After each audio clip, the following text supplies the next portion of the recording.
Institución de la religión cristiana. Por Juan Calvino. Libro segundo.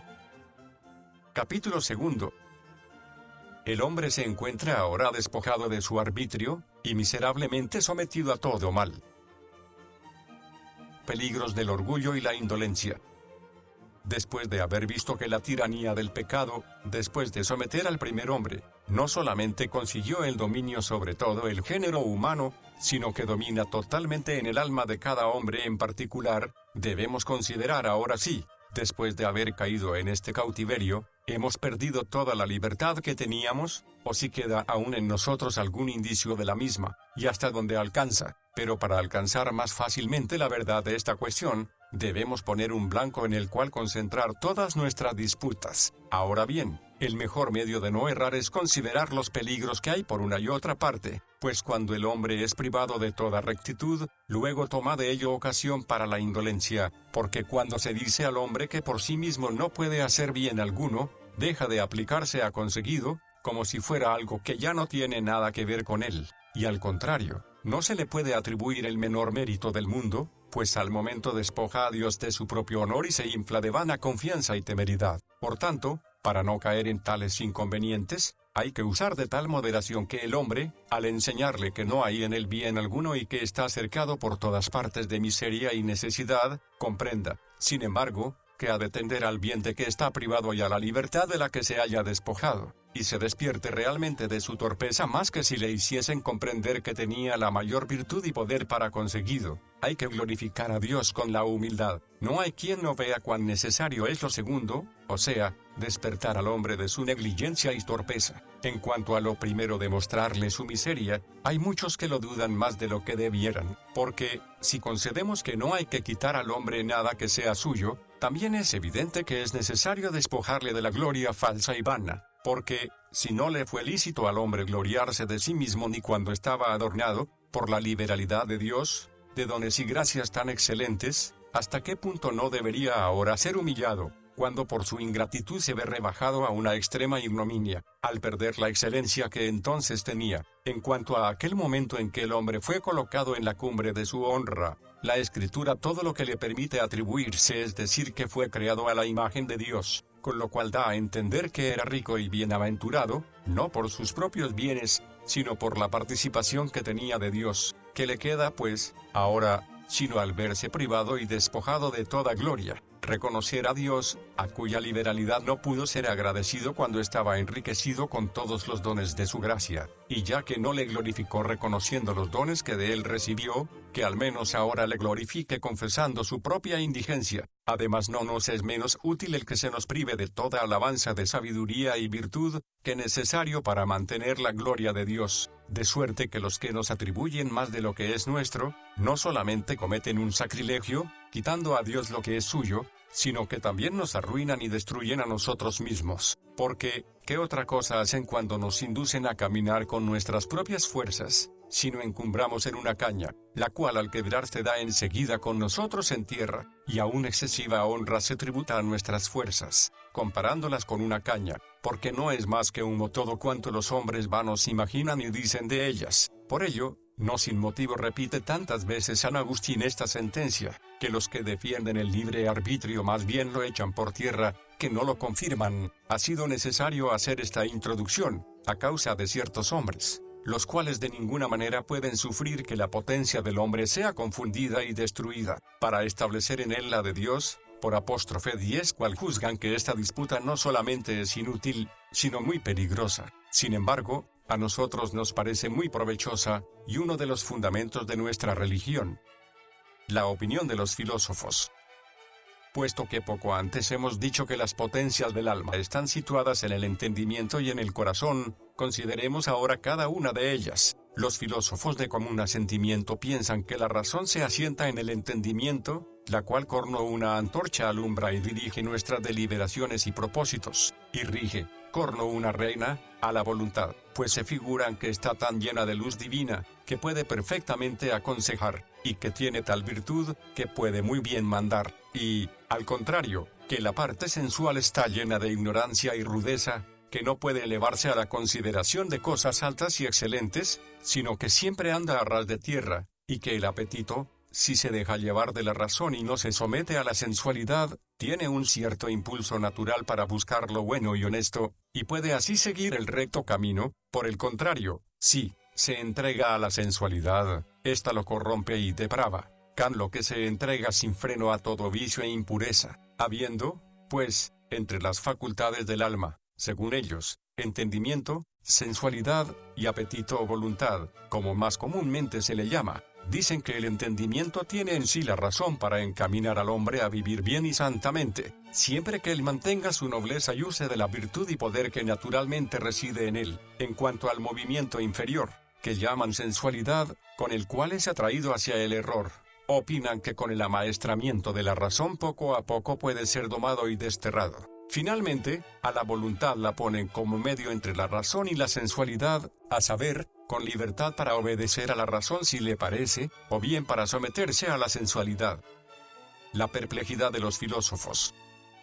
Es verdad que ellos, forzados por la experiencia misma, no niegan cuán difícil le resulta al hombre erigir en sí mismo el reino de la razón, pues unas veces se siente seducido por los alicientes del placer, otras es engañado por una falsa apariencia de bien, y otras se ve fuertemente combatido por afectos desordenados, que a modo de cuerdas según Platón tiran de él y le llevan de un lado para otro, y por lo mismo dice Cicerón que aquellas chispitas de bien, que naturalmente poseemos, pronto son apagadas por las falsas opiniones y las malas costumbres. Admiten también, que tan pronto como tales enfermedades se apoderan del espíritu del hombre, reinan allí tan absolutamente, que no es fácil reprimirlas, y no dudan en compararlas a caballos desbocados y feroces, porque, como un caballo salvaje, al echar por tierra a su jinete, respinga y tira cosas sin medida, así el alma, al dejar de la mano a la razón, entregándose a la concupiscencia se desboca y rompe del todo los frenos. Resumen de sus enseñanzas. Por lo demás, tienen por cosa cierta que las virtudes y los vicios están en nuestra potestad,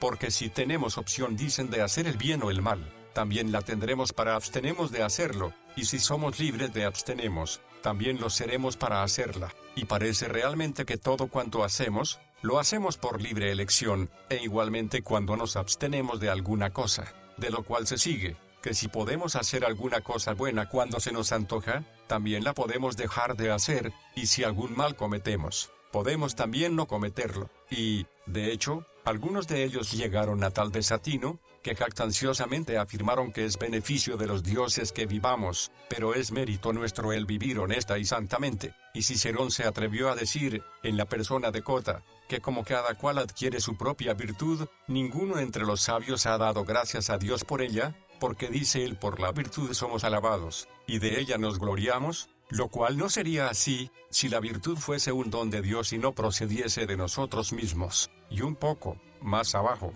la opinión de todos los hombres es que los bienes temporales se han de pedir a Dios, pero que cada uno ha de buscar por sí mismo la sabiduría. En resumen, esta es la doctrina de los filósofos. La razón, que reside en el entendimiento, es suficiente para dirigirnos convenientemente y mostramos el bien que debemos hacer. La voluntad, que depende de ella, se ve solicitada al mal por la sensualidad, sin embargo, goza de libre elección y no puede ser inducida a la fuerza a desobedecer a la razón. Los padres antiguos han seguido excesivamente a los filósofos. En cuanto a los doctores de la Iglesia, aunque no ha habido ninguno que no comprendiera cuán debilitada está la razón en el hombre a causa del pecado, y que la voluntad se halla sometida a muchos malos impulsos de la concupiscencia, sin embargo, la mayor parte de ellos han aceptado la opinión de los filósofos mucho más de lo que hubiera sido de desear. A mi parecer, ello se debe a dos razones. La primera, porque temían que si quitaban al hombre toda libertad para hacer el bien, los filósofos con quienes se hallaban en controversia se mofarían de su doctrina. La segunda, para que la carne, ya de por sí excesivamente tarda para el bien, no encontrase en ello un nuevo motivo de indolencia y descuidase el ejercicio de la virtud. Por eso, para no enseñar algo contrario a la común opinión de los hombres, procuraron un pequeño acuerdo entre la doctrina de la Escritura y la de los filósofos. Sin embargo, se ve bien claro por sus escritos que lo que buscaban es lo segundo, o sea, incitar a los hombres a obrar bien. Crisóstomo dice en cierto lugar, Dios nos ha dado la facultad de obrar bien o mal, dándonos el libre arbitrio para escoger el primero y dejar el segundo, no nos lleva a la fuerza. pero nos recibe si voluntariamente vamos a Él. Y, muchas veces el malo se hace bueno si quiere, y el bueno cae por su torpeza, y se hace malo, porque Dios ha conferido a nuestra naturaleza el libre albedrío y no nos impone las cosas por necesidad, sino que nos da los remedios de que hemos de servimos, si nos parece bien. Y también, así como no podremos jamás hacer ninguna obra buena sin ayuda de la gracia de Dios, tampoco, si no ponemos lo que está de nuestra parte, podremos nunca conseguir su gracia. Y antes había dicho, para que no todo sea mero favor divino, es preciso que pongamos algo de nuestra parte. Y es una frase muy corriente en él: hagamos lo que está de nuestra parte, y Dios suplirá lo demás. Esto mismo es lo que dice San Jerónimo: a nosotros compete el comenzar, a Dios el terminar, a nosotros ofrecer lo que podemos, a Él hacer lo que no podemos. Claramente vemos por estas citas, que han atribuido al hombre, respecto al ejercicio de la virtud, más de lo debido, porque pensaban que no se podía suprimir la pereza de nuestra alma, sino convenciéndonos de que en nosotros únicamente está la causa de no hacer lo que debiéramos. Luego veremos con qué habilidad han tratado este punto, aunque también mostraremos cuán falsas son estas sentencias que hemos citado. Imprecisión de la enseñanza de los padres. Aunque los doctores griegos, más que nadie, y especialmente San Crisóstomo, han pasado toda medida al ensalzar las fuerzas de la voluntad del hombre, sin embargo todos los escritores antiguos, excepto San Agustín, son tan variables o hablan con tanta duda y oscuridad de esta materia, que apenas es posible deducir nada cierto de sus escritos, por lo cual no nos detendremos en exponer sus particulares opiniones, sino solamente de paso tocaremos lo que unos y otros han dicho, según lo pida la materia que estamos tratando. En cuanto a los escritores posteriores, pretendiendo cada uno demostrar su ingenio en defensa de las fuerzas humanas, los unos después de los otros han ido poco a poco cayendo de mal en peor, hasta llegar a hacer creer a todo el mundo que el hombre no está corrompido más que en su naturaleza sensual, pero que su razón es perfecta, y que conserva casi en su plenitud la libertad de la voluntad. Sin embargo, estuvo en boca de todos el dicho de San Agustín: los dones naturales se encuentran corrompidos en el hombre, y los sobrenaturales, los que se refieren a la vida eterna, le han sido quitados del todo. Pero apenas de 101 entendió lo que esto quiere decir. Si yo quisiera simplemente enseñar la corrupción de nuestra naturaleza, me contentaría con las palabras citadas, pero es en gran manera necesario considerar atentamente qué es lo que le ha quedado al hombre y qué es lo que vale y puede, al encontrarse debilitado en todo lo que respecta a su naturaleza, y totalmente despojado de todos los dones sobrenaturales. Así pues, los que se jactaban de ser discípulos de Cristo se han amoldado excesivamente en esta materia a los filósofos, porque el nombre de libre arbitrio ha quedado siempre entre los latinos como si el hombre permaneciese aún en su integridad y perfección, y los griegos no han encontrado inconveniente en servirse de un término mucho más arrogante, con el cual querían decir que el hombre podía hacer cuanto quisiese. Antiguas definiciones del libre albedrío, como quiera, pues, que la misma gente sencilla se halla imbuida de la opinión de que cada uno goza de libre albedrío, y que la mayor parte de los que presumen de sabios no entienden hasta dónde alcanza esta libertad. Debemos considerar primeramente lo que quiere decir este término de libre albedrío, y ver luego por la pura doctrina de la Escritura, de qué facultad goza el hombre para obrar bien o mal. Aunque muchos han usado este término, son muy pocos los que lo han definido. Parece que Orígenes dio una definición, comúnmente admitida, diciendo que el libre arbitrio es la facultad de la razón para discernir el bien y el mal, y de la voluntad para escoger lo uno de lo otro, y no discrepa de él San Agustín al decir que es la facultad de la razón y de la voluntad, por la cual, con la gracia de Dios, se escoge el bien, y sin ella, el mal. San Bernardo, por querer expresarse con mayor sutileza, resulta más oscuro al decir que es un consentimiento de la voluntad por la libertad, que nunca se puede perder, y un juicio indeclinable de la razón. No es mucho más clara la definición de Anselmo, según la cual es una facultad de guardar rectitud a causa de sí misma. Por ello, el maestro de las sentencias y los doctores escolásticos han preferido la definición de San Agustín, por ser más clara y no excluir la gracia de Dios, sin la cual sabían muy bien que la voluntad del hombre no puede hacer nada. Sin embargo, añadieron algo por sí mismos, creyendo decir algo mejor, o al menos algo con lo que se entendiese mejor lo que los otros habían dicho. Primeramente están de acuerdo en que el nombre de albedrío se debe referir ante todo a la razón, cuyo oficio es discernir entre el bien y el mal. y el término libre, a la voluntad, que puede decidirse por una u otra alternativa. Por tanto, como la libertad conviene en primer lugar a la voluntad, Tomás de Aquino piensa que una definición excelente es: el libre albedrío es una facultad electiva que, participando del entendimiento y de la voluntad, se inclina sin embargo más a la voluntad apóstrofe. Vemos, pues, en qué se apoya, según él, la fuerza del libre arbitrio, a saber, en la razón y en la voluntad. Hay que ver ahora brevemente qué hay que atribuir a cada una de ambas partes de la potencia del libre arbitrio. Distinciones. Por lo común las cosas indiferentes 6, que no pertenecen al reino de Dios, se suelen atribuir al consejo y elección de los hombres. En cambio, la verdadera justicia suele reservarse a la gracia especial de Dios y a la regeneración espiritual. Queriendo dar a entender esto, el autor del libro titulado De la vocación de los gentiles, atribuido a San Ambrosio, distingue 3 maneras de voluntad, una sensitiva, otra animal y una tercera espiritual. Las 2 primeras dicen que están en la facultad del hombre, y que la otra es obra del Espíritu Santo en él. Después veremos si esto es verdad o no. Ahora mi propósito es exponer brevemente las opiniones de los otros, no refutarlas. De aquí procede que cuando los doctores tratan del libre albedrío no consideren apenas su virtud por lo que respecta a las cosas externas, sino principalmente en lo que se refiere a la obediencia de la ley de Dios. Convengo en que esta segunda cuestión es la principal. Sin embargo, afirmo que no hay que menospreciar la primera, y confío en que oportunamente probaré lo que digo. Aparte de esto, en las escuelas de teología se ha admitido una distinción en la que nombran 3 géneros de libertad. La primera es la libertad de necesidad, la segunda, de pecado, la tercera, de miseria. De la primera dicen que por su misma naturaleza está de tal manera arraigada en el hombre, que de ningún modo puede ser privado de ella. Las otras 2 admiten que el hombre las perdió por el pecado. Yo acepto de buen grado esta distinción, excepto el que en ella se confunda la necesidad con la coacción. A su tiempo se verá cuánta diferencia existe entre estas 2 cosas. La gracia cooperante de los escolásticos.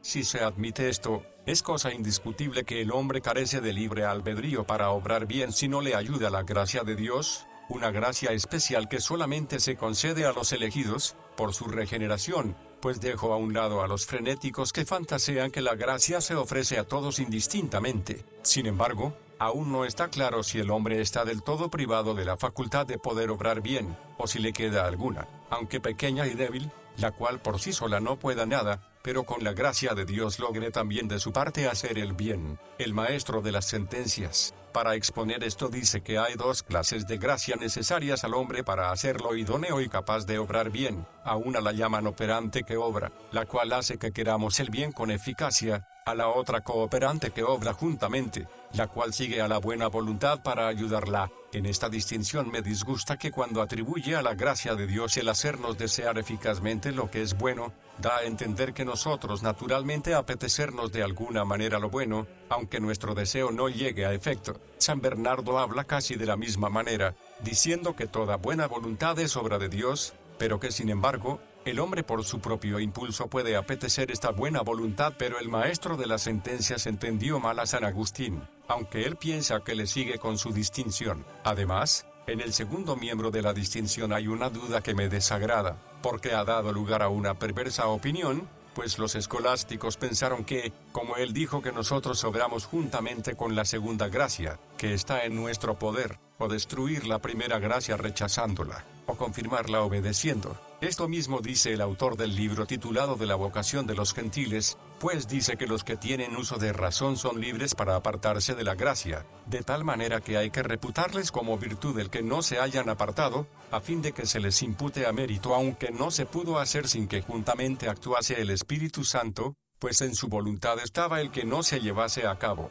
He querido notar de paso estas 2 cosas, para que el lector entienda en qué no estoy de acuerdo con los doctores escolásticos que han sido más sanos que los nuevos sofistas que les han seguido, de los cuales tanto más me separo cuanto ellos más se apartaron de la pureza de sus predecesores. Sea de esto lo que quiera, con esta distinción comprendemos qué es lo que les ha movido a conceder al hombre el libre albedrío, porque, en conclusión, el maestro de las sentencias dice que no se afirma que el hombre tenga libre albedrío porque sea capaz de pensar o hacer tanto lo bueno como lo malo, sino solamente porque no está coaccionado a ello y su libertad no se ve impedida. aunque nosotros seamos malos y siervos del pecado y no podamos hacer otra cosa sino pecar.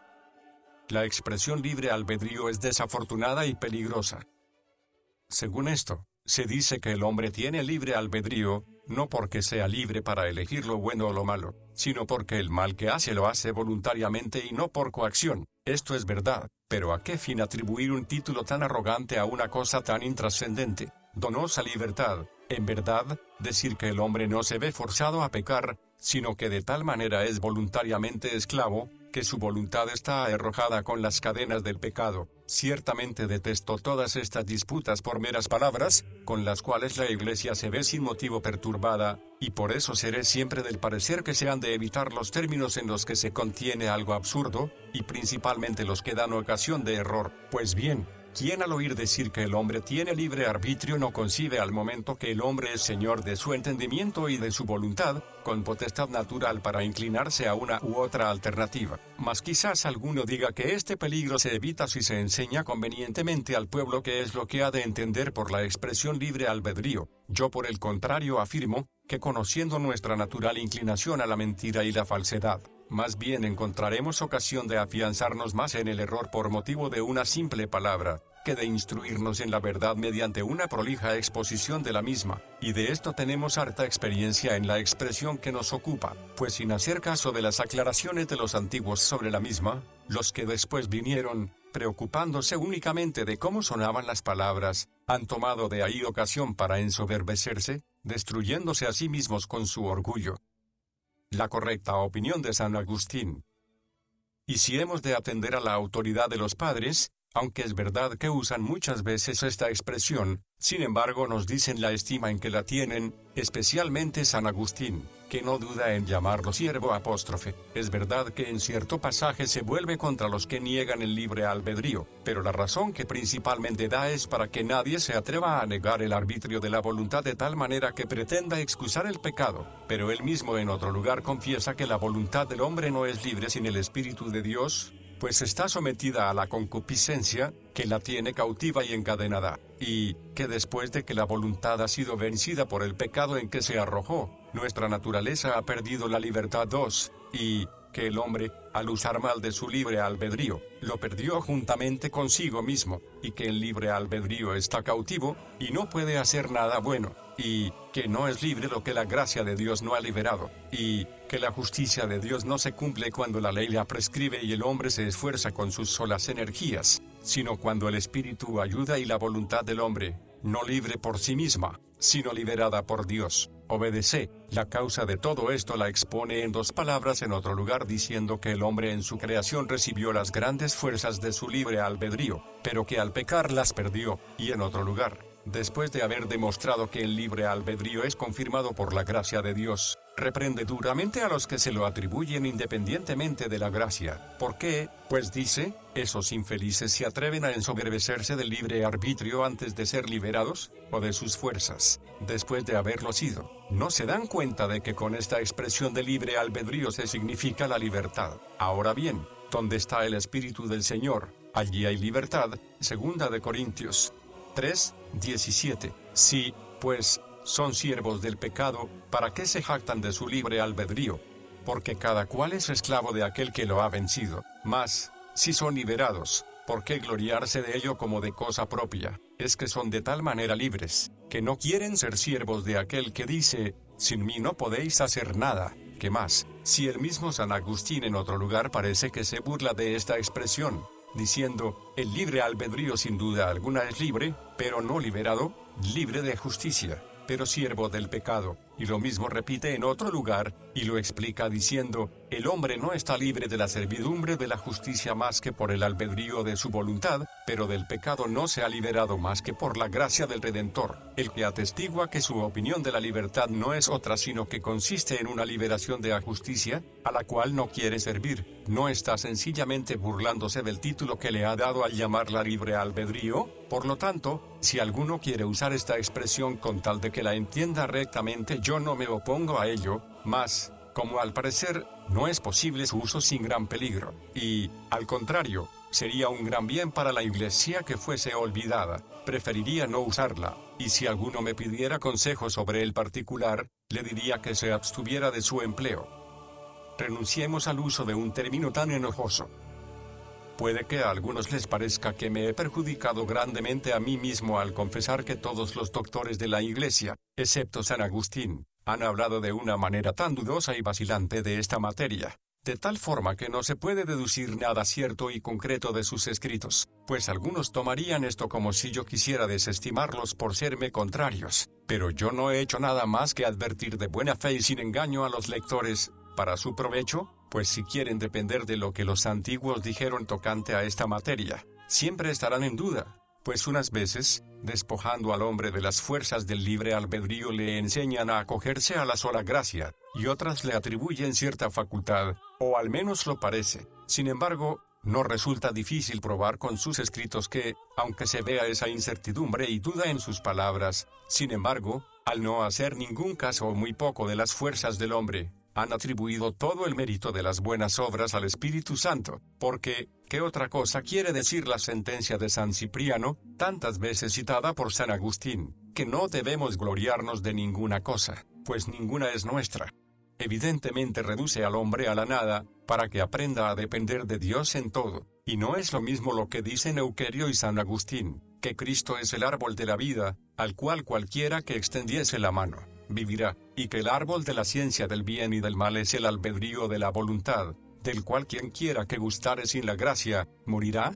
E igualmente lo que dice San Crisóstomo, que todo hombre naturalmente no solo es pecador, sino del todo pecado, si ningún bien es nuestro, si desde los pies a la cabeza el hombre todo es pecado, si ni siquiera es lícito intentar decir de qué vale el libre albedrío, como lo será el dividir entre Dios y el hombre la gloria de las buenas obras. Podría citar muchas otras sentencias semejantes a estas de otros padres, pero para que no se crea que escojo únicamente las que hacen a mi propósito, y que ladinamente dejo a un lado las que me son contrarias, no citaré más. Sin embargo, me atrevo a afirmar que, aunque ellos algunas veces se pasen de lo justo al ensalzar el libre albedrío, sin embargo su propósito es apartar al hombre de apoyarse en su propia virtud, a fin de enseñarle que toda su fuerza la debe buscar en Dios únicamente. Y ahora pasemos a considerar simplemente lo que, en realidad, de verdad es la naturaleza del hombre. Solo el sentimiento de nuestra pobreza nos permite glorificar a Dios y recibir sus gracias.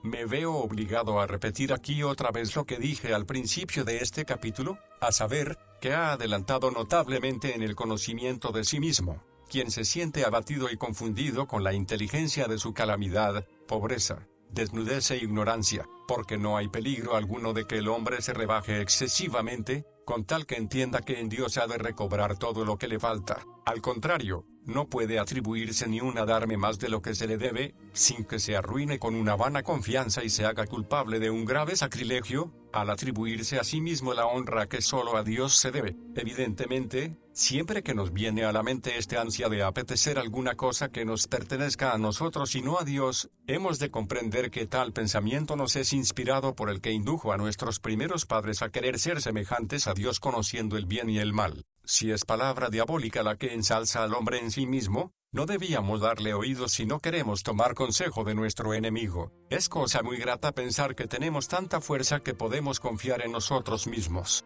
pero a fin de que no nos engolosinemos con otra vana confianza, traigamos a la memoria algunas de las excelentes sentencias de que está llena la Sagrada Escritura, en las que se nos humilla grandemente. El profeta Jeremías dice: «Maldito el varón que confía en el hombre, y pone carne por su brazo». Jeremías 17:5. Y Dios no se deleita en la fuerza del caballo, ni se complace en la agilidad del hombre, se complace Jehová en los que le temen, y en los que esperan en su misericordia. Salmos 147:10. Y Él da esfuerzo al cansado, y multiplica las fuerzas al que no tiene ningunas. Los muchachos se fatigan y se cansan, los jóvenes flaquean y caen, pero los que esperan en Jehová tendrán nuevas fuerzas. Isaías 40:29-31. Todas estas sentencias tienen por fin que ninguno ponga la menor confianza en sí mismo, si queremos tener a Dios de nuestra parte, pues Él resiste a los soberbios y da su gracia a los humildes.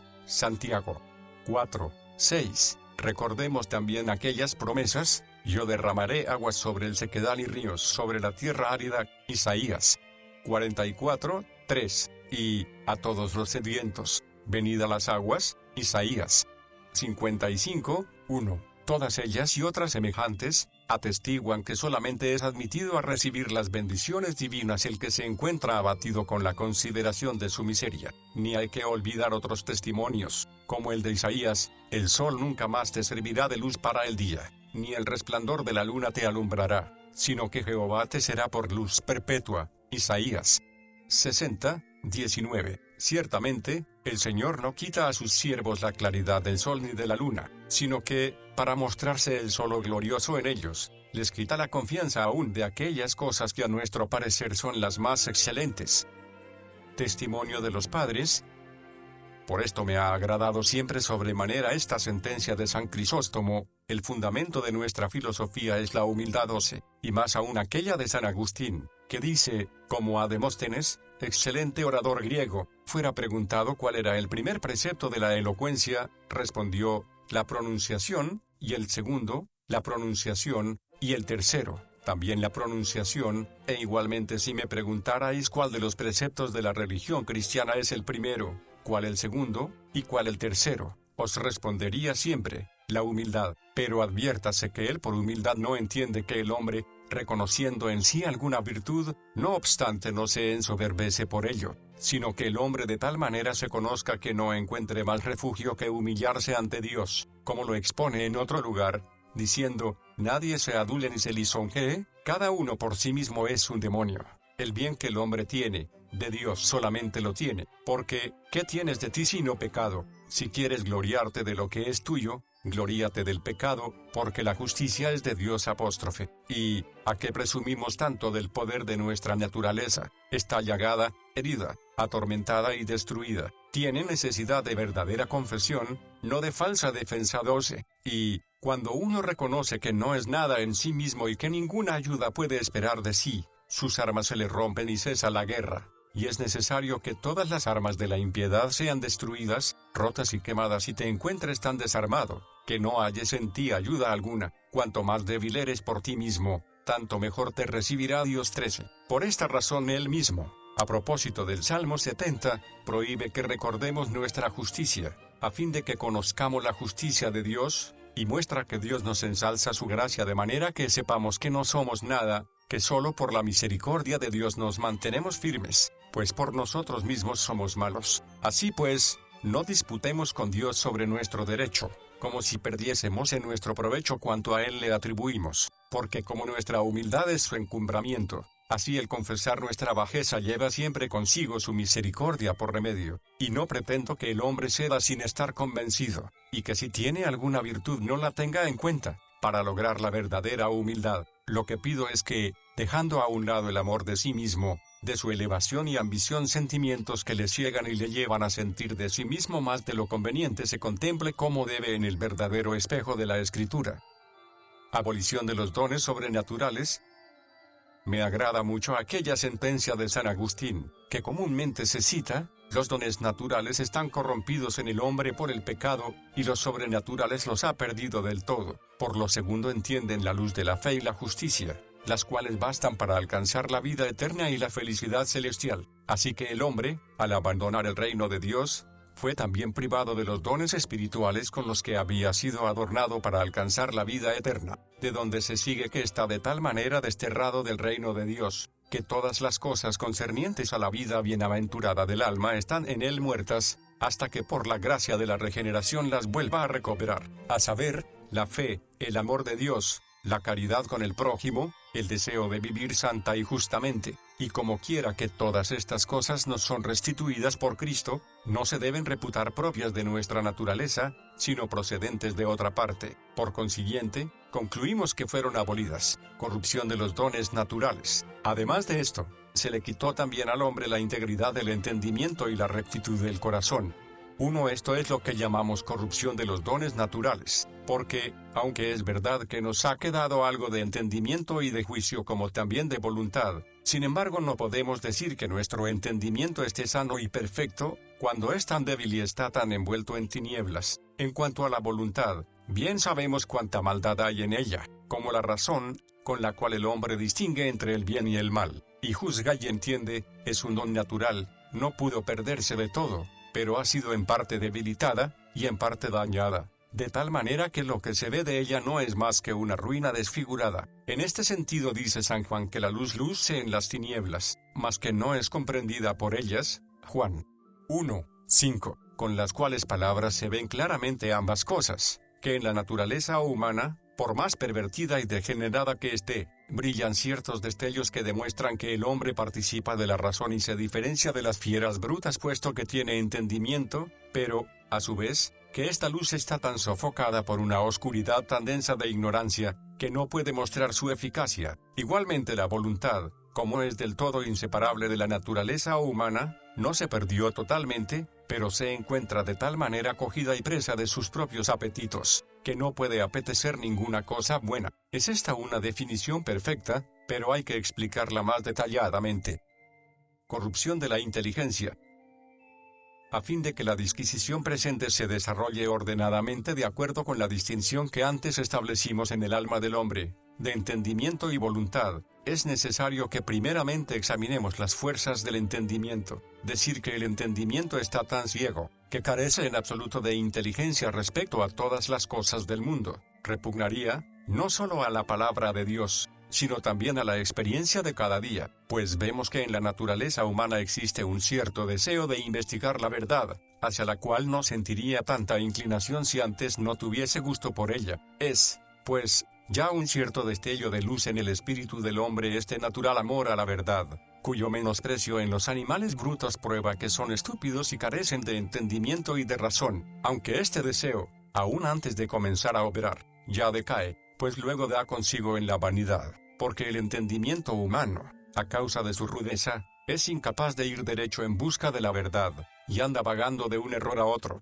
como quien va a tientas en la oscuridad y a cada paso tropieza, hasta que desaparece aquella. Así, él, al investigar la verdad deja ver cuánta es su ineptitud para lograrlo. Tiene además otro defecto bien notable, y consiste en que muchas veces no sabe determinar a qué deba aplicarse, y así con desenfrenada curiosidad se pone a buscar las cosas superfluas y sin valor alguno, y en cambio, las importantes no las ve, o pasa por ellas despreciativamente. En verdad, raramente sucede que se aplique a conciencia, y, aunque todos los escritores paganos se quejan de este defecto, casi todos han caído en él. Por eso Salomón en su Eclesiastés, después de citar las cosas en que se ejercitan los hombres creyéndose muy sabios, concluye finalmente que todos ellos son frívolos y vanos.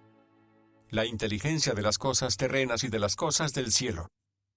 Sin embargo, cuando el entendimiento del hombre se esfuerza en conseguir algo, su esfuerzo no es tan en vano que no logre nada, especialmente cuando se trata de cosas inferiores. Igualmente, no es tan estúpido y tonto que no sepa gustar algo de las cosas celestiales, aunque es muy negligente en investigarlas, pero no tiene la misma facilidad para las unas que para las otras, porque, cuando se quiere elevar sobre las cosas de este mundo, entonces sobre todo aparece su flaqueza. Por ello, a fin de comprender mejor hasta dónde puede llegar en cada cosa, será necesario hacer una distinción, a saber, que la inteligencia de las cosas terrenas es distinta de la inteligencia de las cosas celestiales. Llamo cosas terrenas a las que no se refieren a Dios, ni a su reino, ni a la verdadera justicia y bienaventuranza de la vida eterna, sino que están ligadas a la vida presente y en cierto modo quedan dentro de sus límites. Por cosas celestiales se entiende el puro conocimiento de Dios, la regla de la verdadera justicia y los misterios del reino celestial.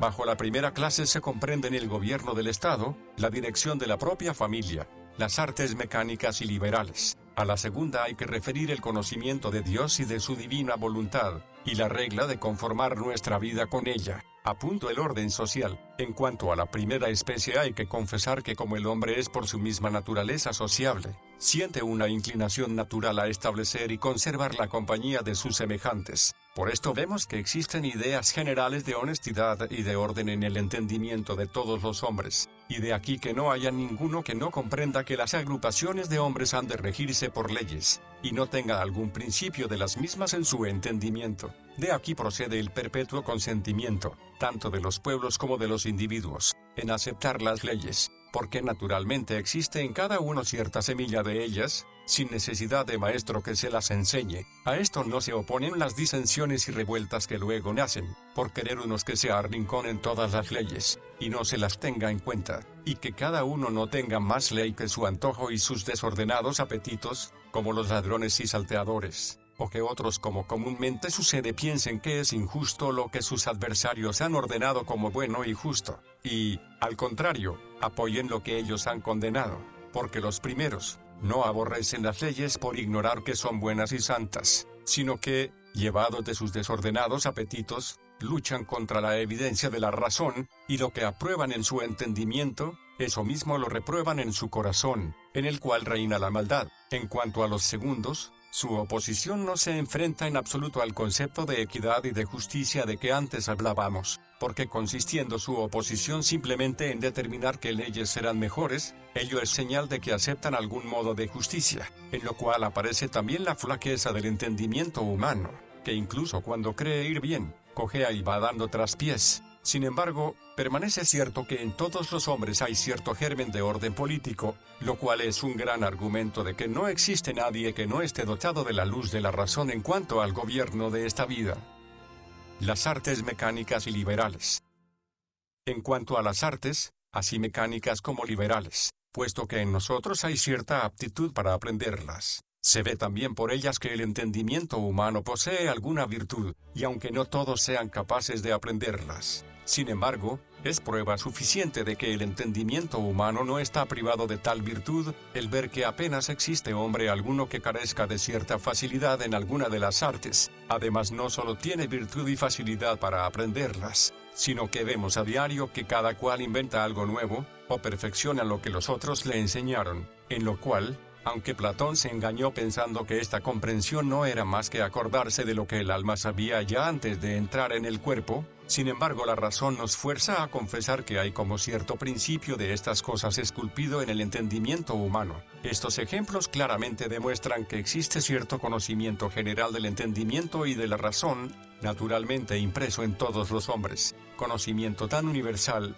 que cada uno en particular debe reconocerlo como una gracia peculiar de Dios. A este reconocimiento nos incita suficientemente el mismo autor de la naturaleza creando seres locos y tontos, en los cuales representa, como en un espejo, cuál sería la excelencia del alma del hombre, si no estuviera iluminada por su luz, la cual, si bien es natural a todos, sin embargo no deja de ser un don gratuito de su liberalidad para con cada uno en particular. Además, la invención misma de las artes, el modo y el orden de enseñarlas, el penetrarlas y entenderlas de verdad, lo cual consiguen muy pocos, no son prueba suficiente para conocer el grado de ingenio que naturalmente poseen los hombres. Sin embargo, como quiera que son comunes a buenos y a malos, con todo derecho hay que contarlos entre los dones naturales.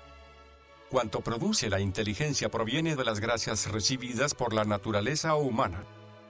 Por lo tanto, cuando al leer los escritores paganos veamos en ellos esta admirable luz de la verdad que resplandece en sus escritos, ello nos debe servir como testimonio de que el entendimiento humano, por más que haya caído y degenerado de su integridad y perfección, sin embargo no deja de estar aún adornado y enriquecido con excelentes dones de Dios. Si reconocemos al Espíritu de Dios por única fuente y manantial de la verdad, no desecharemos ni menospreciaremos la verdad donde quiera que la hallaremos, a no ser que queramos hacer una injuria al Espíritu de Dios, porque los dones del Espíritu no pueden ser menospreciados sin que Él mismo sea menospreciado y rebajado. ¿Cómo podremos negar que los antiguos juristas tenían una mente esclarecida por la luz de la verdad, cuando constituyeron con tanta equidad un orden tan recto y una política tan justa?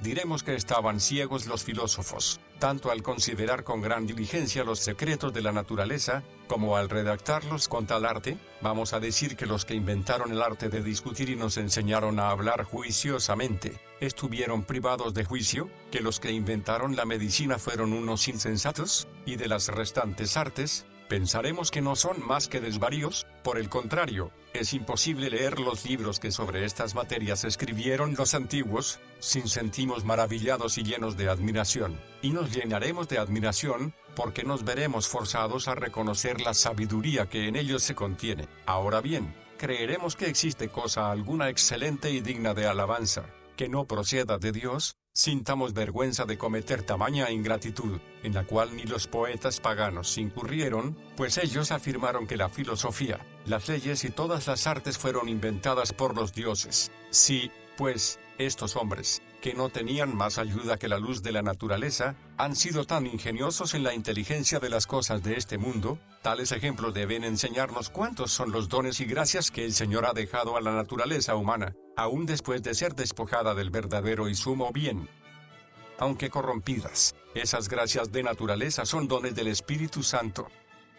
Sin embargo, no hay que olvidar que todas estas cosas son dones excelentes del Espíritu Santo, que dispensa a quien quiere, para el bien del género humano, porque si fue necesario que el Espíritu de Dios inspirase a Bezalel y a Aholiab la inteligencia y arte requeridos para fabricar el tabernáculo. Éxodo 31, 2, Éxodo 35, 30 al 34, no hay que maravillarse si decimos que el conocimiento de las cosas más importantes de la vida nos es comunicado por el Espíritu de Dios. Si alguno objeta, ¿qué tiene que ver el Espíritu de Dios con los impíos, tan alejados de Dios?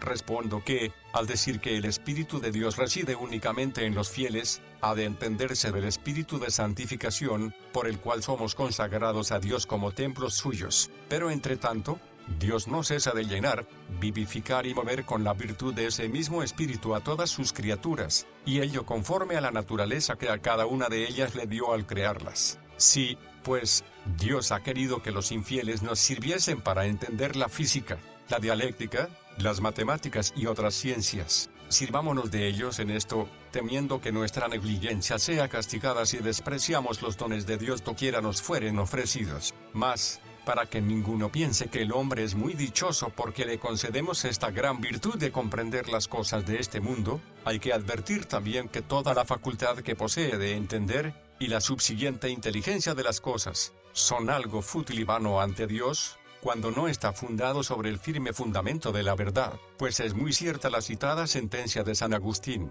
que el maestro de las sentencias y los escolásticos se vieron forzados a admitir, según la cual, al hombre le fueron quitados los dones gratuitos después de su caída, y los naturales, que le quedaban, fueron corrompidos, no que se puedan contaminar por proceder de Dios, sino que dejaron de estar puros en el hombre, cuando él mismo dejó de serlo, de tal manera que no se puede atribuir a sí mismo ninguna alabanza. La gracia general de Dios limita la corrupción de la naturaleza.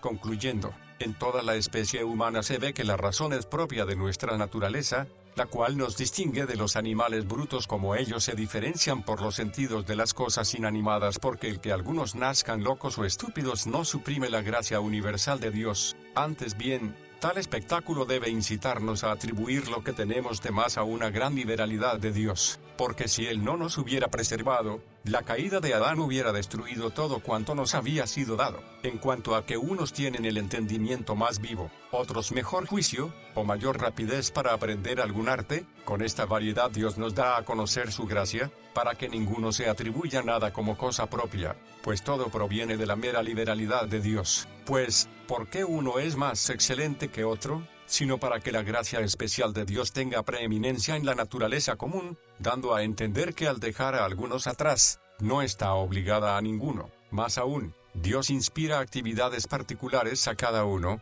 conforme a su vocación. De esto vemos numerosos ejemplos en el libro de los Jueces, en el cual se dice que el Señor revistió de su espíritu a los que Él llamaba para regir a su pueblo. 6:34. En resumen, en todas las cosas importantes hay algún impulso particular. Por esta causa muchos hombres valientes, cuyo corazón Dios había tocado, siguieron a Saúl, y cuando le comunican que Dios quiere ungirlo rey, Samuel le dice, el Espíritu de Jehová vendrá sobre ti con poder, y serás mudado en otro hombre. Primero de Samuel 10:6. Esto se extiende a todo el tiempo de su reinado. Como se dice luego de David que desde aquel día en adelante, el de su unción, el Espíritu de Jehová vino sobre David. Primero de Samuel 16:13. Y lo mismo se ve en otro lugar respecto a estos impulsos particulares. Incluso Homero dice que los hombres tienen ingenio, no solamente según se lo dio Júpiter a cada uno, sino también según cómo le guía cada día, y la experiencia nos enseña, cuando los más ingeniosos se hallan muchas veces perplejos, que los entendimientos humanos están en manos de Dios, el cual los rige en cada momento. Por esto se dice que Dios quita el entendimiento a los prudentes, para hacerlos andar descaminados por lugares desiertos. Salmos 107:40. Sin embargo, no dejamos de ver en esta diversidad las huellas que aún quedan de la imagen de Dios, las cuales diferencian al género humano de todas las demás criaturas. Las cosas celestiales, por nosotros mismos no podemos conocer al verdadero Dios. Queda ahora por aclarar qué es lo que puede la razón humana por lo que respecta al reino de Dios, y la capacidad que posee para comprender la sabiduría celestial, que consiste en 3 cosas. 1. En conocer a Dios. 2. Su voluntad paternal, y su favor por nosotros, en el cual se apoya nuestra salvación, como debemos regular nuestra vida conforme a las disposiciones de su ley. No podemos por nosotros mismos conocer al verdadero Dios. Respecto a los 2 primeros puntos y especialmente al segundo, los hombres más inteligentes son tan ciegos como topos. No niego que muchas veces se encuentran en los libros de los filósofos sentencias admirables y muy atinadas respecto a Dios, pero siempre se ven en ellas confusas imaginaciones. Ciertamente Dios les ha dado, como arriba dijimos, un cierto gusto de su divinidad, a fin de que no pretendiesen ignorancia para excusar su impiedad, y a veces les ha forzado a decir sentencias tales, que pudieran convencerles, pero las vieron de tal manera, que no pudieron encaminarse a la verdad, y cuanto menos alcanzarla. Podemos aclarar esto con ejemplos. Cuando hay tormenta, si un hombre se encuentra de noche en medio del campo, con el relámpago verá un buen trecho de espacio a su alrededor, pero no será más que por un momento y tan de repente, que, antes de que pueda moverse, ya está otra vez rodeado por la oscuridad de la noche, de modo que aquella repentina claridad no le sirve para atinar con el recto camino. Además, aquellas gotitas de verdad que los filósofos vertieron en sus libros con cuántas horribles mentiras no están mezcladas. Y finalmente, la certidumbre de la buena voluntad de Dios hacia nosotros, sin la cual por necesidad el entendimiento del hombre se llena de confusión, ni siquiera les pasó por el pensamiento, y así, nunca pudieron acercarse a esta verdad ni encaminarse a ella, ni tomarla por blanco, para poder conocer quién es el verdadero Dios y qué es lo que pide de nosotros. Testimonio de la Escritura. Pero ¿cómo, embriagados por una falsa presunción, se nos hace muy difícil creer que nuestra razón sea tan ciega e ignorante para entender las cosas divinas? Me parece mejor probar esto con el testimonio de la Escritura, que con argumentos. Admirablemente lo expone San Juan cuando dice que desde el principio la vida estuvo en Dios, y aquella vida era la luz de los hombres, y que la luz resplandece en las tinieblas, y las tinieblas no la comprendieron. Juan 1:45. Con estas palabras nos da a entender que el alma del hombre tiene en cierta manera algo de luz divina, de suerte que jamás está sin algún destello de ella, pero que con eso no puede comprender a Dios. ¿Por qué esto? Porque toda su penetración del conocimiento de Dios no es más que pura oscuridad, pues al llamar el Espíritu Santo a los hombres tinieblas, los despoja por completo de la facultad del conocimiento espiritual. Por esto afirma que los fieles que reciben a Cristo no son engendrados de sangre, ni de voluntad de carne, ni de voluntad de varón, sino de Dios. Juan 1:13, como si dijese que la carne no es capaz de tan alta sabiduría como es comprender a Dios y lo que a Dios pertenece, sin ser iluminada por el Espíritu de Dios, como el mismo Jesucristo atestiguó a San Pedro que se debía a una revelación especial del Padre, que él le hubiese conocido. Mateo 16:17. Sin regeneración e iluminación no podemos reconocer a Dios. Si estuviésemos persuadidos sin lugar a dudas de que todo lo que Padre Celestial concede a sus elegidos por el Espíritu de regeneración no falta a nuestra naturaleza, no tendríamos respecto a esta materia motivo alguno de vacilación, pues así habla el pueblo fiel por boca del profeta, porque contigo está el manantial de la vida, en tu luz veremos la luz. Salmos 36:9. Lo mismo atestigua el apóstol cuando dice que nadie puede llamar a Jesús Señor, sino por el Espíritu Santo. Primera de Corintios 12:3. Y San Juan Bautista, viendo la rudeza de sus discípulos, exclama que nadie puede recibir nada, si no le fuere dado del cielo. Juan 3:27. Y que él por don entiende una revelación especial, y no una inteligencia común de naturaleza, se ve claramente cuando se queja de que sus discípulos no hablan sacado provecho alguno de tanto como les había hablado de Cristo. Bien veo, dice, que mis palabras no sirven de nada para instruir a los hombres en las cosas celestiales, si Dios no lo hace con su espíritu. Igualmente Moisés, echando en cara al pueblo su negligencia, advierte al mismo tiempo que no pueden entender nada de los misterios divinos si el mismo Dios no les concede esa gracia. Vosotros, dice, habéis visto las grandes pruebas que vieron vuestros ojos, las señales y las grandes maravillas, pero hasta hoy Jehová no os ha dado corazón para entender, ni ojos para ver, ni oídos para oír. Deuteronomio 29:24. ¿Qué más podría decir, si les llamara leños para comprender las obras de Dios? Por eso el Señor por su profeta promete como un singular beneficio de su gracia que daría a los israelitas entendimiento para que le conociesen. Jeremías 24:7, dando con ello a entender evidentemente, que el entendimiento humano en las cosas espirituales no puede entender más que en cuanto es iluminado por Dios. Esto mismo lo confirmó Cristo con sus palabras, cuando dijo que nadie puede ir a Él sino aquel a quien el Padre lo hubiere concedido. Juan 6:44. ¿No es Él la viva imagen del Padre en la cual se nos representa todo el resplandor de su gloria? Por ello no podía mostrar mejor cuál es nuestra capacidad de conocer a Dios, que diciendo que no tenemos ojos para contemplar su imagen, que con tanta evidencia se nos manifiesta. ¿No descendió Él a la tierra para manifestar a los hombres la voluntad del Padre? ¿No cumplió fielmente su misión? Sin embargo, su predicación de nada podía aprovechar sin que el Maestro interior, el Espíritu, abriera el corazón de los hombres. No va, pues, nadie a Él, si no ha oído al Padre y es instruido por Él. ¿Y en qué consiste este oír y aprender? En que el Espíritu Santo, con su admirable y singular potencia, hace que los oídos oigan y el entendimiento entienda, y para que no nos suene a novedad, cita el pasaje de Isaías, en el cual Dios, después de haber prometido la restauración de su iglesia, dice que los fieles que Él reunirá de nuevo serán discípulos de Dios. Isaías 54:13. Si Dios habla aquí de una gracia especial que da a los suyos, se ve claramente que la instrucción que promete darles es distinta de la que Él mismo concede indistintamente a los buenos y a los malos. Por tanto, hay que comprender que ninguno ha entrado en el reino de los cielos, sino aquel cuyo entendimiento ha sido iluminado por el Espíritu Santo. Pero San Pablo, más que nadie, se ha expresado claramente, tratando a propósito de esta materia. Después de condenar toda la sabiduría humana como loca y vana, después de haberla echado por tierra, concluye con estas palabras: el hombre natural no percibe las cosas que son del Espíritu de Dios, porque para él son locura, y no las puede entender, porque se han de discernir espiritualmente. Primera de Corintios 2:14. ¿A quién llama hombre natural? Al que se apoya en la luz de la naturaleza.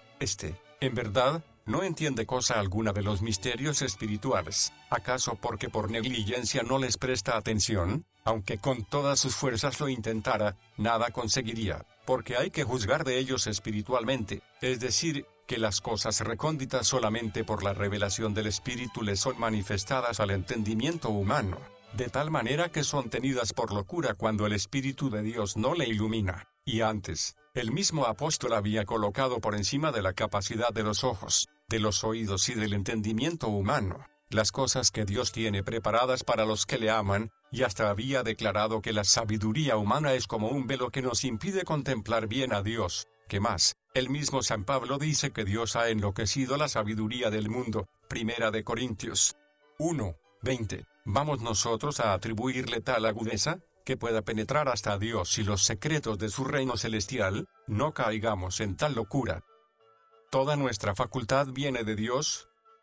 Por esta causa, lo que aquí quita al hombre lo atribuye en otro lugar a Dios, rogándole por los efesios de esta manera: el Dios de nuestro Señor Jesucristo, el Padre de gloria, os dé espíritu de sabiduría y de revelación. Efesios 1:17. Vemos por ello que toda la sabiduría y revelación es don de Dios, que sigue a continuación, que ilumine los ojos de su entendimiento. Si tienen necesidad de una nueva revelación, es que por sí mismos son ciegos. Y añade: para que sepáis cuál es la esperanza de nuestra vocación. Con estas palabras el apóstol demuestra que el entendimiento humano es incapaz de comprender su vocación, y no hay razón alguna para que los pelagianos digan que Dios socorre a esta torpeza e ignorancia, cuando guía el entendimiento del hombre con su palabra donde él sin guía no podría en manera alguna llegar, porque David tenía la ley, en la que estaba comprendida toda la sabiduría que se podía desear, y, sin embargo, no contento con ello, pedía a Dios que abriera sus ojos, para considerar los misterios de su ley. Salmos 119, 18, con lo cual declaró que la palabra de Dios, cuando ilumina a los hombres, es como el sol cuando alumbra la tierra, pero no consiguen gran provecho de ello hasta que Dios les da, o les abre los ojos para que vean, y por esta causa es llamado Padre de las luces. Santiago 1, 17, porque doquiera que Él no alumbra con su espíritu, no puede haber más que tinieblas. Que esto es así, claramente se ve por los apóstoles, que adoctrinados más que de sobra por el mejor de los maestros, sin embargo les promete el Espíritu de verdad, para que los instruya en la doctrina que antes habían oído. Juan 14, 26. Si al pedir una cosa a Dios confesamos por lo mismo que carecemos de ella, y si Él al prometérnosla, deja ver que estamos faltos de ella, hay que confesar sin lugar a dudas, que la facultad que poseemos para entender los misterios divinos, es la que Su Majestad nos concede iluminándonos con su gracia, y el que presume de más inteligencia, ese tal está tanto más ciego, cuanto menos comprende su ceguera. ¿Podemos por nosotros mismos regular bien nuestra vida? Queda por tratar el tercer aspecto, o sea, el conocimiento de la regla conforme a la cual hemos de ordenar nuestra vida, lo cual justamente llamamos la justicia de las obras. Respecto a esto parece que el entendimiento del hombre tiene mayor penetración que en las cosas antes tratadas, porque el apóstol testifica que los gentiles, que no tienen ley, son ley para sí mismos, y demuestran que las obras de la ley están escritas en sus corazones, en que su conciencia les da testimonio, y sus pensamientos les acusan o defienden ante el juicio de Dios. Romanos 2, 11 al 15. Si los gentiles tienen naturalmente grabada en su alma la justicia de la ley, no podemos decir en verdad que son del todo ciegos respecto a cómo han de vivir, y es cosa corriente decir que el hombre tiene suficiente conocimiento para bien vivir conforme a esta ley natural, de la que aquí habla el apóstol. Consideremos, sin embargo, con qué fin se ha dado a los hombres este conocimiento natural de la ley, entonces comprenderemos hasta dónde nos puede guiar para dar en el blanco de la razón y la verdad. Definición de la ley natural. Esta hace al hombre inexcusable. También las palabras de San Pablo nos harán comprender esto, si entendemos debidamente el texto citado. Poco antes había dicho que los que pecaron bajo la ley, por la ley serán juzgados, y que los que sin ley pecaron, sin ley perecerán. Como lo último podría parecer injusto, que sin juicio alguno anterior fuesen condenados los gentiles, añade enseguida que su conciencia les servía de ley, y, por tanto, bastaba para condenarlos justamente. Por consiguiente, el fin de la ley natural es hacer al hombre inexcusable, y podríamos definirla adecuadamente diciendo que es un sentimiento de la conciencia mediante el cual discierne entre el bien y el mal lo suficiente para que los hombres no pretexten ignorancia, siendo convencidos por su propio testimonio. Hay en el hombre tal inclinación a adularse, que siempre, en cuanto le es posible, aparta su entendimiento del conocimiento de sus culpas. Esto parece que movió a Platón a decir que nadie peca, si no es por ignorancia.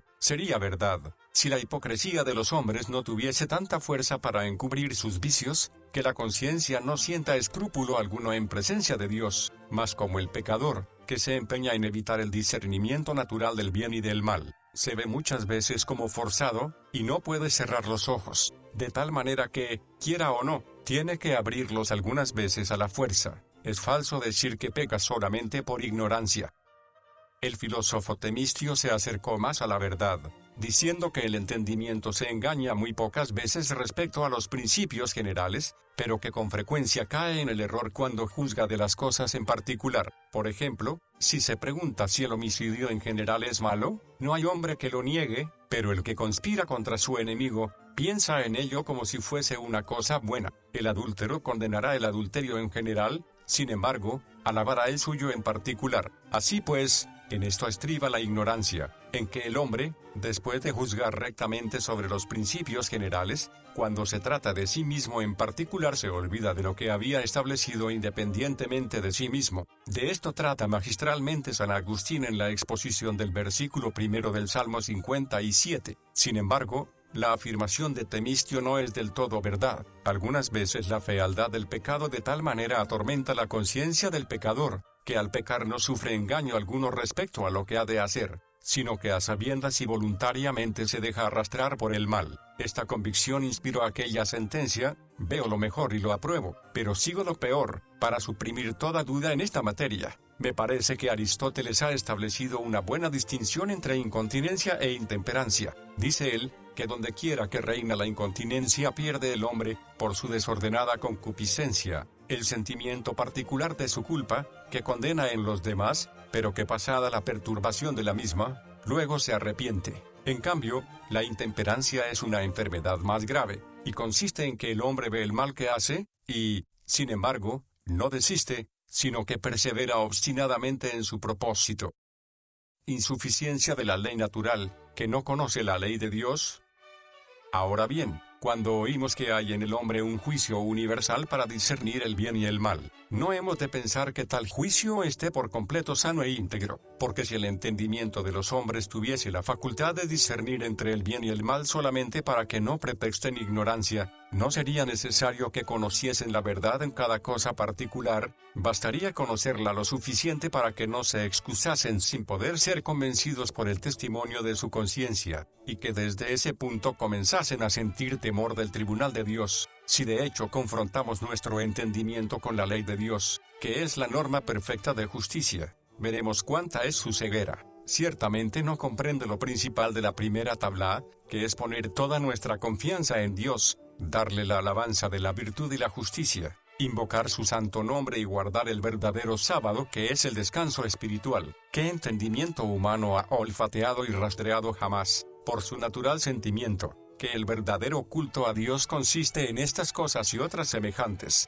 Porque cuando los paganos quieren honrar a Dios, aunque los apartéis 1000 veces de sus locas fantasías, vuelven siempre a recaer en ellas. Ciertamente confesarán que los sacrificios no agradan a Dios si no les acompaña la pureza del corazón. Con ello atestiguan que tienen algún sentimiento del culto espiritual que se debe a Dios, el cual falsifican luego de hecho con sus falsas ilusiones, porque nunca se podrían convencer de que lo que la ley prescribe sobre el culto es la verdad. Será razonable que alabemos de vivo y agudo a un entendimiento que por sí mismo no es capaz de entender, ni quiere escuchar a quien le aconseja bien. En cuanto a los mandamientos de la segunda tabla, tiene algo más de inteligencia, porque se refiere más al orden de la vida humana, aunque aún en esto cae en deficiencias, pues al más excelente ingenio le parece absurdo aguantar un poder duro y excesivamente riguroso, cuando de alguna manera puede librarse de él. La razón humana no puede concebir sino que es de corazones serviles soportar pacientemente tal dominio,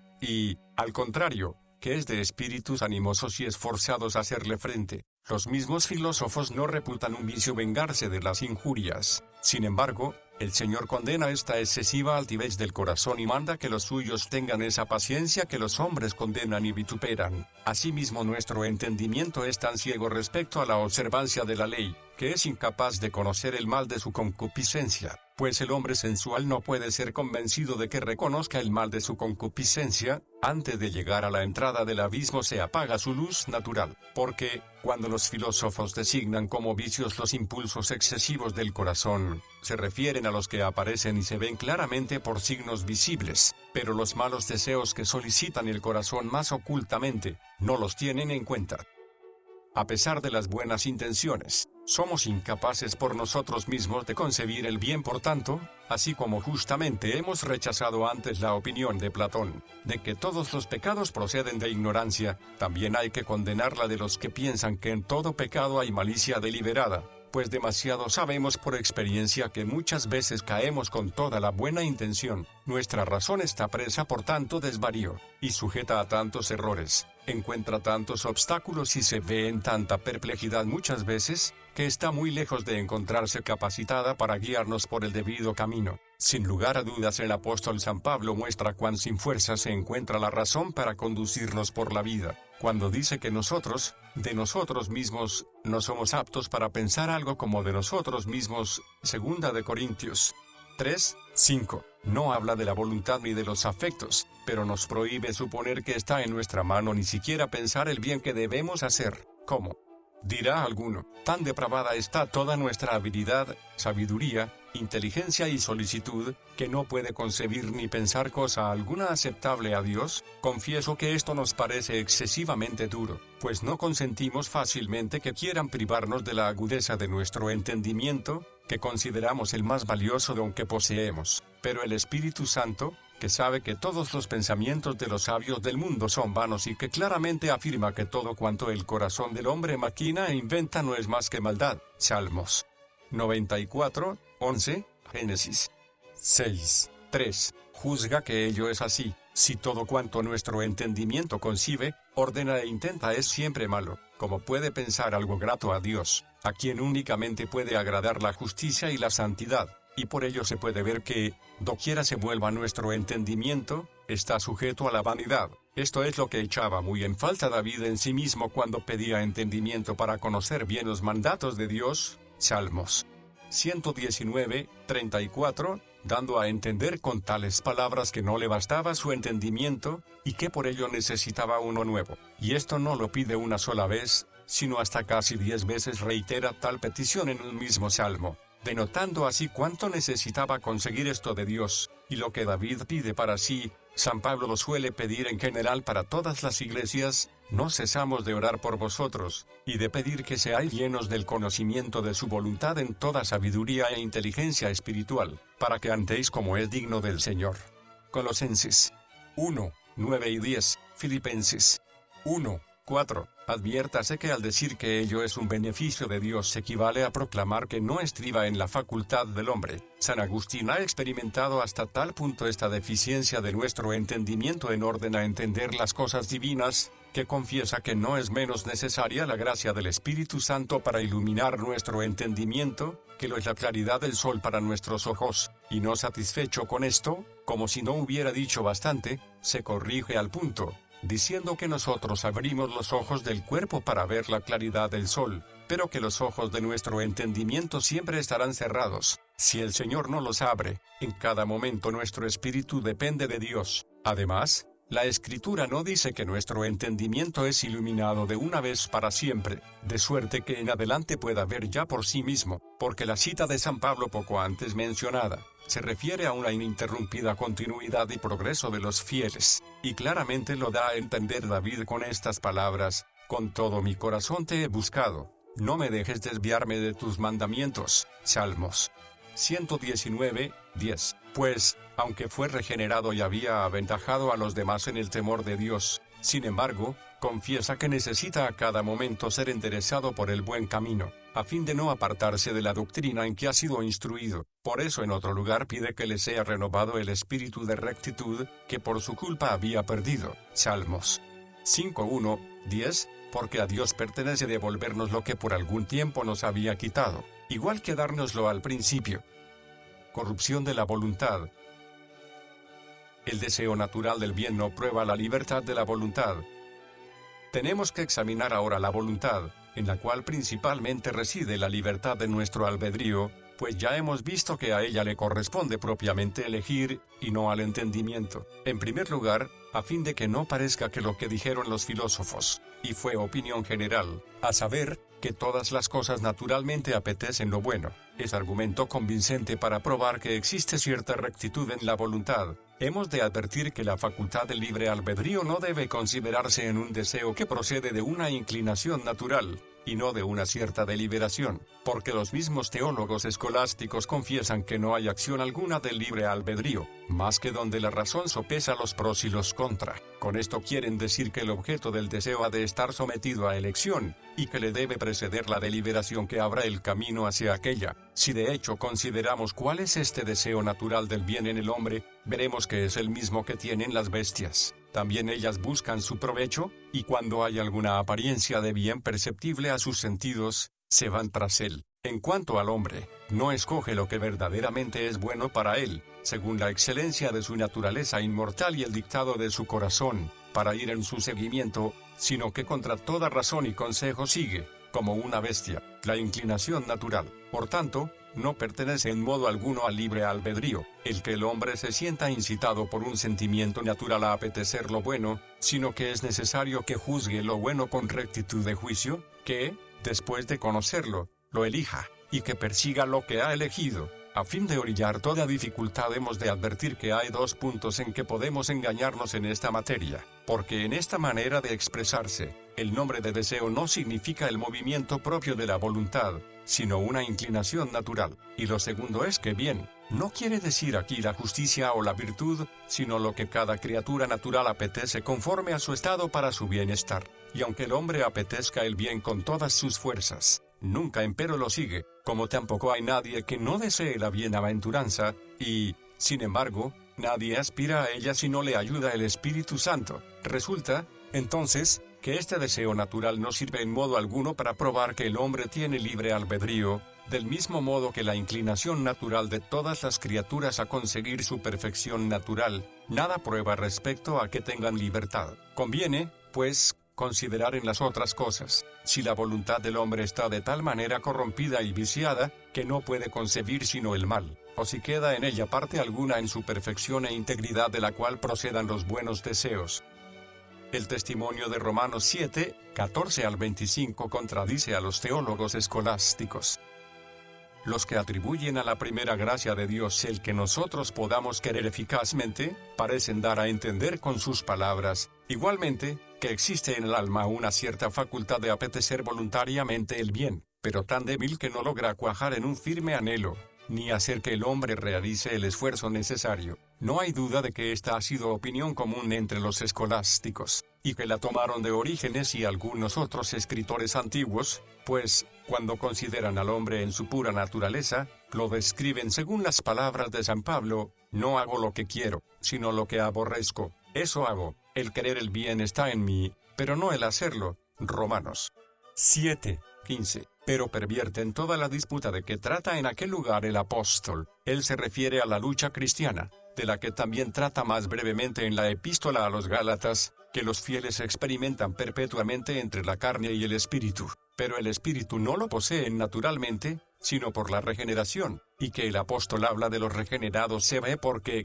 después de decir que en él no habita bien alguno, explica luego que él entiende esto de su carne, y, por tanto, niega que sea él quien hace el mal, sino que es el pecado que habita en él. ¿Qué quiere decir esta corrección? En mí, o sea, en mi carne. Evidentemente es como si dijera: no habita en mí bien alguno mío, pues no es posible hallar ninguno en mi carne. Y de ahí se sigue aquella excusa: no soy yo quien hace el mal, sino el pecado que habita en mí, excusa aplicable solamente a los fieles, que se esfuerzan en tender al bien por lo que hace a la parte principal de su alma. Además, la conclusión que sigue claramente explica esto mismo. Según el hombre interior, dice el apóstol, me deleito en la ley de Dios, pero veo otra ley en mis miembros, que se rebela contra la ley de mi mente. Romanos 7, 22 y 23. ¿Quién puede llevar en sí mismo tal lucha, sino el que, regenerado por el Espíritu de Dios, lleva siempre en sí restos de su carne? Y por eso San Agustín,